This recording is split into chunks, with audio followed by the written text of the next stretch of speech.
Good morning student. आज हम discuss करेंगे chapter 4 page number 55 metals and non metals. Metals and non metals.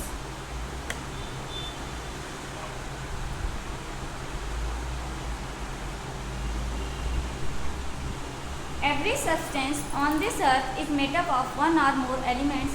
Oxygen and nitrogen gases have element oxygen and nitrogen respectively. Water is made up of hydrogen and oxygen. Similarly, sugar has carbon, hydrogen and oxygen as basic element. हमारे पूरे environment में या हमारे चारों तरफ जितने भी substances देखते हैं, जितने भी सब्सटेंसेस हमारे चारों तरफ हैं, वो सब मेडअप ऑफ होते हैं एलिमेंट्स से।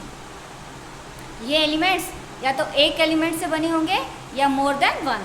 तो substances made up of one elements और मोर देन वन एलिमेंट्स, या तो एक एलिमेंट से सब्सटेंस मेड होगा या मोर देन वन एलिमेंट से मेड होगा। जैसे एग्जांपल्स देखिए, जैसे oxygen and nitrogen gas, same इसमें element oxygen O and element oxygen N। Oxygen बना है एलिमेंट ऑक्सीजन O से और नाइट्रोजन गैस बनी है एलिमेंट N से, नाइट्रोजन N से। तो ऑक्सीजन में O एलिमेंट होगा और नाइट्रोजन में N एलिमेंट होगा। ऐसे ही वाटर मेड अप ऑफ है, वाटर का फॉर्मूला होता है H2O। तो देखिए वाटर में क्या है, H means hydrogen and O means oxygen. तो water made up of hydrogen and oxygen. ऐसे ही शुगर का फार्मूला हमने आपको बताया था। जैसे ग्लूकोज देख लीजिए, C6H12O6। तो अभी हमारे क्या है, C6 मतलब कार्बन, C6H12, H मतलब हाइड्रोजन, O6 मतलब ऑक्सीजन। तो हमारा शुगर किस से बना है, कार्बन, हाइड्रोजन एंड ऑक्सीजन। ये उसके बेसिक एलिमेंट हो गए।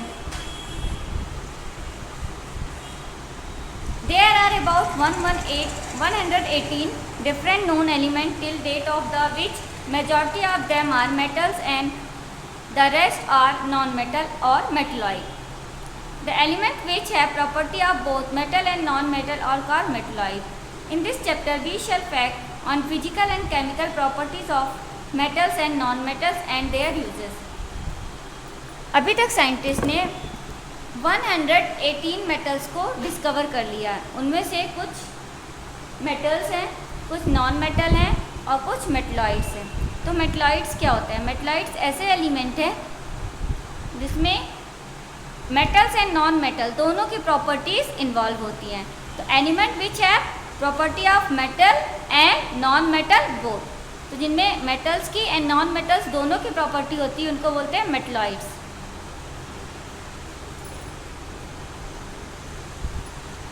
Physical properties of metals. अब हम फिजिकल मतलब देखने में बाहर से वो कैसा लगता है।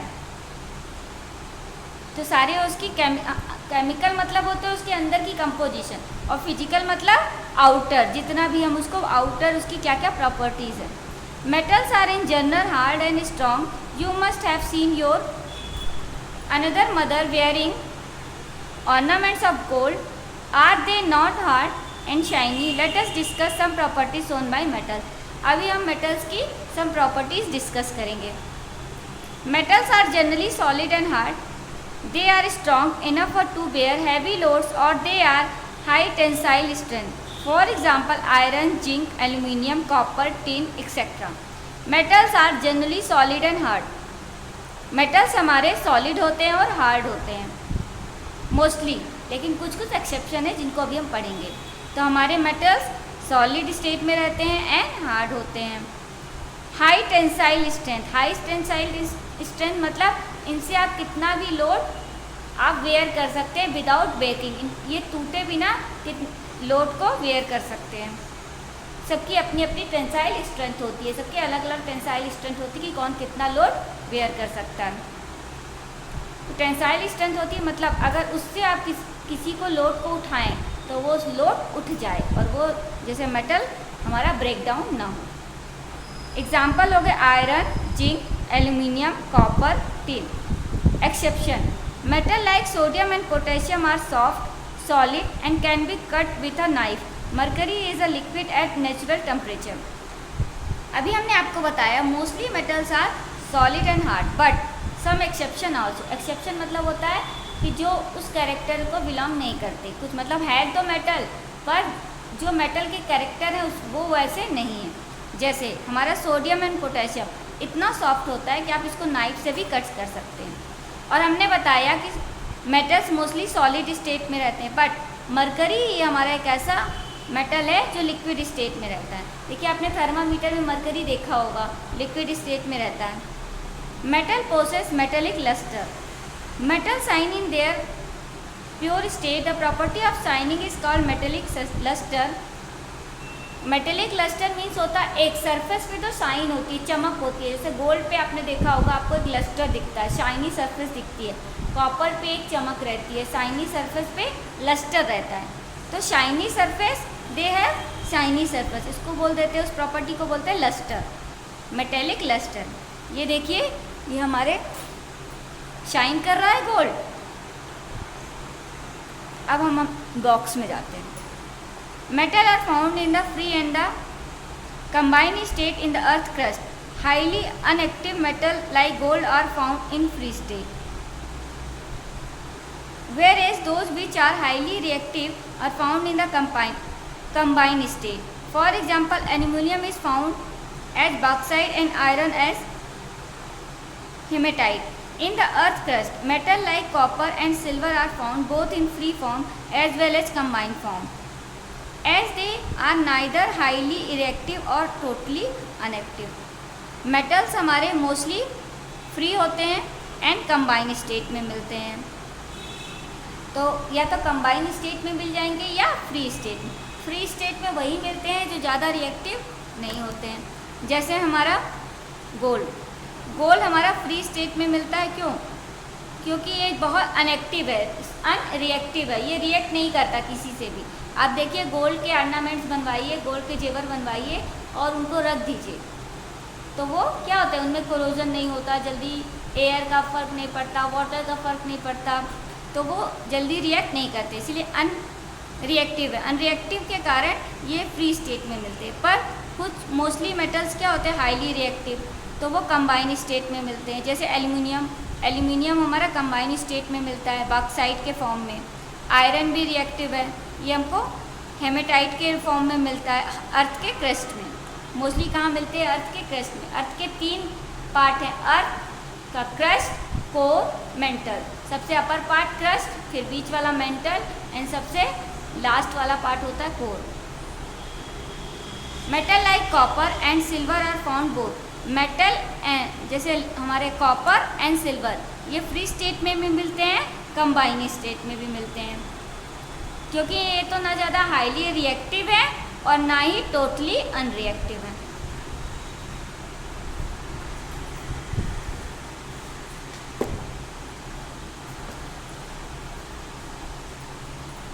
Aluminium and rub their aluminium and copper and rub their surface। हम एल्यूमिनियम, कॉपर या कुछ भी ऐसा मेटल लेते हैं उसकी सरफेस को रब करते हैं with sand paper. Sand paper आता है, आपने घरों में देखा होगा, जब आपके यहाँ वाइट वॉश होता है तो सैंड पेपर आता है, उससे हम क्या करते हैं, उसे रब कर देते हैं दीवार से, तो जो भी इम्प्योरिटीज़ होती है वो निकल जाती है। तो एल्यूमिनियम या कॉपर जो भी मेटल लेंगे हम उसको रब करेंगे उसकी सरफेस को सैंड पेपर से। You will find that all of them have a shiny surface. Gold has yellow lustre whereas copper has reddish brown, iron, silver, magnesium and aluminium have white lustre surface. तो metals की lustre surface होती है, मतलब shiny surface रहते हैं। Gold की yellow lustre surface होती है, कॉपर की रेडिश ब्राउन होती है, iron, silver, magnesium and aluminium की वाइट लस्टर सरफेस होती है। ओके, गोल्ड हमारा yellow, copper reddish brown, silver, magnesium, aluminium and iron ये हमारी वाइट सरफेस रहती है, इनकी lustre surface. Metal are malleable. What is malleable? Take an iron nail और a thick copper wire and beat it with a hammer. Do this carefully so that you do not get hurt during the process. Does it flatten? Some metals can be flattened into a sheet by beating or rolling. This property is called malleability. Metals को आप अगर किसी hammer से या किसी से भी चीज़ से बीट करते हैं या रोल करते हैं तो वो फ्लैटेंड हो जाते हैं, फ्लैट हो जाते हैं और उनसे हम शीट बना सकते हैं। तो मेटल कैन बी फ्लैट किए जा सकते हैं इनटू शीट में बाय बीटिंग, या तो उसको बीट कर लें या उसको रोल कर दें। दिस प्रॉपर्टीज़ का मिलाइबल, मतलब मिलाइबल मतलब होता है आप इनको शीट में टर्न कर सकते हैं बाय बीटिंग और rolling. And such metals are malleable metals, इसलिए जो मेटल जिस मेटल से हम उनको फ्लैटन कर सकते हैं शीट में, they are called malleable metals. For example gold, silver, copper, iron, tin etcetera are malleable. You must have seen sweets decorated with silver foil and food stuff pack in aluminium foil. हमने देखा होगा sweets के ऊपर हम लोग silver की foil देखते हैं और हम लोग फूड रैप करते हैं, मम्मी टिफ़िन में भी रैप करके डाल देती है एल्युमिनियम फॉइल। तो ये हमारी एल्युमिनियम को ही शीट में कन्वर्ट कर दिया गया। तो फ्लैटन कर देना एक शीट में into a sheet is called malleability. Metals are ductile.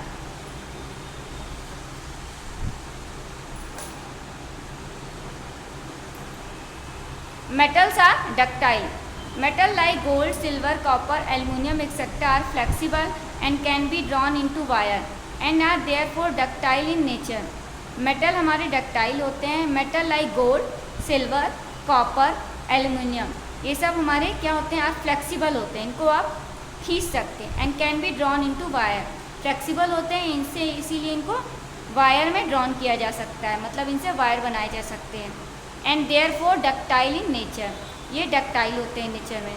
तो डक्टिलिटी मतलब होता है ड्रॉन इनटू वायर, इनसे वायर में ड्रॉन कर लिया जाए, इनसे वायर बनाए जा सकते हैं। Metals are good conductor of heat. Metal allow heat to transfer through them easily and therefore a good conductor of heat. This property of metal is utilized to make utensil. जो metals होते हैं वो heat के बहुत अच्छे conductor होते हैं, मतलब अपने अंदर से हीट को कंडक्ट कर लेते हैं। इसीलिए जो यूटेंसिल वगैरह बनाए जाते हैं वो किसके लिए बनाए जाते हैं, हीट के, क्योंकि अगर वो हीट को कंडक्ट नहीं करेंगे तो हमारी कुकिंग कैसे होगी। तो मोस्टली यूटेंसिल्स किसके बनाए जाते हैं, मेटल्स के। क्यों? Because metals are good conductor of heat. Metals are conductor of electricity. Metals are good conductor of electricity. Metal allow electric current to pass through them easily and are therefore good conductor of electricity. Let us perform activity 4.1 to show this property of metal. Metals हमारे good conductor of electricity होते हैं, मतलब metal electricity को भी conduct करते हैं अपने अंदर से। तो ये अलाउ करते हैं इलेक्ट्रिसिटी को अपने अंदर से पास थ्रू होने से, दैट इजीली, आराम से। तो metals are good conductor of electricity. तो हमारे मेटल्स की कितनी प्रॉपर्टीज़ हो गई। First, metals found in solid state, they are hard. Second हमारा क्या था, दे हैव लस्टर सरफेस, इनके ऊपर एक शाइनी सरफेस होती है। मेटल्स आर मिलाइबल, मिलाइबल मतलब होता है इनको फ्लैटन इनटू शीट, शीट में फ्लैटन किया जा सकता है। मेटल्स आर डक्टाइल, डक्टाइल मतलब होता है ड्रॉन इनटू वायर। इसके बाद होता है metals are good conductor of heat, मतलब मेटल्स हीट को बहुत अच्छे से कंडक्ट कर लेते हैं इजीली। नेक्स्ट है metals are good conductor of electricity, metals electricity को बहुत अच्छे से कंडक्ट कर लेते हैं। एक्टिविटी को हम बाद में देखेंगे, पहले हम ये इसकी प्रॉपर्टीज देख लेते हैं।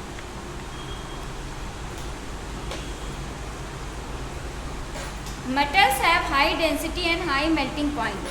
Metals have high density but they differ widely in their density 19.3, 10.5, 13. Metals have high density but they differ widely in their densities. Metals like gold, silver, mercury and iron have densities 19.3, 10.5, 13.6, 7.8 gram per cc. Respectively, but some metals like sodium, potassium, calcium, magnesium and aluminum have low density. Lithium is the lightest metal and only 0.53 g per cc density. Metals की density, density मतलब होता है घनापन। Metals की high density होती है but इनमें variety होती है, इनकी डेंसिटी बहुत ज़्यादा वेरी करती है, किसी की बहुत ज़्यादा होती है, किसी की बहुत कम होती है। जैसे गोल्ड की डेंसिटी होती है 19.3, सिल्वर की डेंसिटी 10.5, मरकरी 13.6, आयरन 7.8 यूनिट होती है ग्राम पर सीसी। इसके अलावा some metals like sodium, potassium, calcium, magnesium and aluminium, इनकी डेंसिटी बहुत कम होती है, low density, they have low density. Lithium सबसे लाइटर मेटल है, लाइटेस्ट मेटल है, इसकी डेंसिटी होती है 0.53 ग्राम पर सीसी। तो हमारे मेटल्स हमारे हाईली डेंस होते हैं लेकिन वेरी करते हैं, सबकी अलग अलग डेंसिटी होती है। सबसे लाइटेस्ट डेंसिटी होती है लिथियम की। Metals are sonorous. You must have heard the ringing of a wind chime. Have you ever wonder why the wind chime product such a pleasant sound when metal strike each other or are stuck with a hard material, they produce a ringing sound. Thus metal are called sonorous. This property of metal is used in various objects like wind chime, bell and the musical instrument. आपने wind chime की आवाज़ सुनी होगी। Wind chime क्या होता है, आप उसको विंड में लगा दीजिए घरों के बाहर, पोर्च में, बालकनी में, तो जैसे ही विंड ब्लो करती है, विंड चलती है, तो विंड चाइम में आवाज़ आती है, बहुत प्लीजेंट साउंड आती है, बहुत अच्छा लगता है। तो वो क्यों आती है, क्योंकि मोस्टली जो विंड चाइम होती है मेटल्स की बनी होती है। तो मेटल्स को जब स्टक किया जाता है, विंड उससे स्टक होके जाती है, या फिर किसी भी हार्ड मटेरियल से उसको स्टक करते हैं, उसको बजाते हैं, ठीक है, स्टक करते हैं, तो उससे क्या आती है, एक रिंगिंग साउंड आती है, बेलिंग साउंड आती है, मतलब जैसे बेल बजने की साउंड आती है, रिंगिंग साउंड आती है, तो उसको कहते हैं सोनरस। सोनरस मतलब होता है एक बेलिंग साउंड आना। अगर आप उसको स्टक करें तो बेलिंग साउंड आए। तो metals are sonorous because they give ringing sound या belling sound when they stuck. अगर इनको दे आर स्टक, अगर इनको आप स्टक करते हैं किसी चीज़ से, they produce belling sound. This property is called sonorous. इसी कारण इसका यूज़ किया जाता है विंड चाइम में, बेल्स में, जो हमारी घंटियां घरों में मंदिरों में होती हैं, स्कूल्स में पहले यूज़ होती थी, आजकल तो इलेक्ट्रिक बेल्स आ गई हैं। तो विंड चाइम में, बेल्स में and musical instrument, musical instruments के जो वायर होते हैं तो हमेशा मोस्टली किसके बनाए जाते हैं, हमारे मेटल्स के, ताकि उनसे बेलिंग साउंड आती है। तो ये हमारी फिजिकल प्रॉपर्टी ऑफ मेटल्स हो गए।